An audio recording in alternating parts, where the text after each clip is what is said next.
اللہ تعالیٰ کو ہماری نفسیات، ہماری سائیکی، ہمارے سینٹیمنٹس، ہماری ڈیزائرز، اس کو سارا پتا ہے.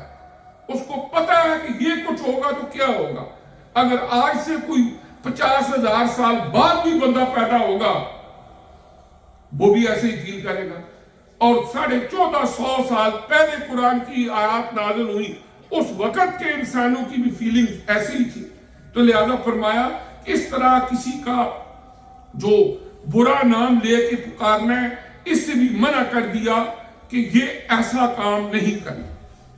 اس کے بعد ایک بڑی برائی اور خرابی ہے بدگمانی. کسی کے بارے میں برا گمان رکھنا. آپ کے پاس کوئی ثبوت نہیں، یہ بندہ چور ہے، یہ بندہ بدکار ہے، یہ بندہ شرابی ہے، یہ بندہ کوئی اور اس کے اندر عیب ہے. کسی نے آپ کے ذہن میں ڈال دی، یا آپ نے کسی بغض اور نفرت کی وجہ سے اپنا مائنڈ بنا لیا کہ یہ بندہ جو ہے ایسا ہی ہے. اب یا تو آپ کے پاس یقینی کوئی پروف ہو، پھر تو ایک اور بات ہے، لیکن آپ کے پاس کوئی پروف نہیں. آپ نے بیٹھے بٹھائے اپنے ذہن میں ایک بات یا کسی کی سنی سنائی بات کی بنا پر آپ نے کسی کے بارے میں برا گمان کر لیا. اب یہ جو برا گمان ہوتا ہے، یہ بھی انسان کے اندر دوسرے کے لیے نفرت کا باعث ہوتا ہے. یہی برا گمان پھر بعد میں کیا ہوگا کہ تمہاری زبان کو استعمال کرے گا. وہی آپ کے اندر جو ہلچل مچی ہوئی ہے کسی کے بارے میں، ابھی آپ نے اس کو ایکسپریس نہیں کیا، کسی کو بتایا نہیں، پھر جب آپ بندوں کے اندر بیٹھیں گے کہیں نہ کہیں پھر آپ کی زبان چلے گی. اس کے بارے میں وہی بڑی بری باتیں جو آپ سوچ رہے تھے ان کو بیان کرو گے، پھر وہی بات اس تک پہنچے گی، فساد پیدا ہو جائے گا. تو اللہ تعالیٰ نے کیا فرمایا؟ اے ایمان والو، برے گمان سے بچو. ان بعض الظن اسم، اس لیے کہ گمان جو برے ہوتے ہیں یہ بھی بعض گناہ ہوتے ہیں.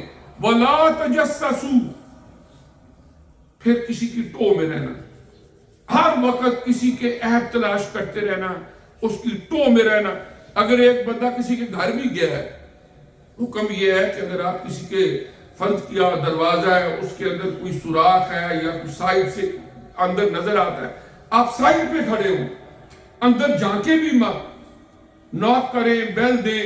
اگر کوئی بندہ باہر آتا ہے بات کریں، اگر وہ اجازت دیتے ہیں گھر کے اندر داخل ہو، اس لیے کہ پتہ نہیں گھر کے اندر خواتین ہو، اہل خانہ ہو، اس حال میں ہو.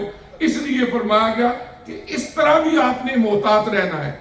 تو چہ جائے کہ آدمی دوسروں کے عیب تلاش کرتا رہے، ہر وقت کسی پوچھنا اس کے اندر یہ خامی ہے، اس کے اندر یہ ہے، یہ کیا کھا.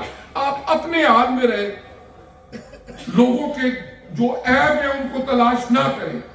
یہ بھی خرابی کا سبب بنتا ہے، اس سے منع کر دیا گیا. اور آخری بات فرمایا ایک دوسرے کی غیبت نہ کریں. وَلَا يَغْتَبْ بَعْضُكُمْ بَعْضًا.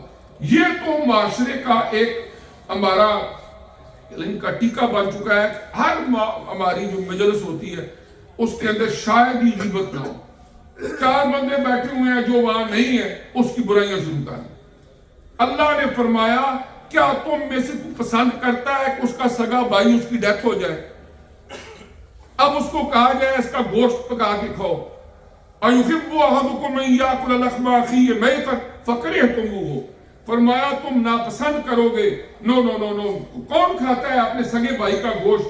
فرمایا جس طرح تم اپنے سگے بھائی جو فوت ہو گیا ہے اس کا گوشت کھانا پسند نہیں کرتے، ناپسند کرتے ہو، ایسے ہی کسی دوسرے مسلمان بھائی کی برائی بیان کرنا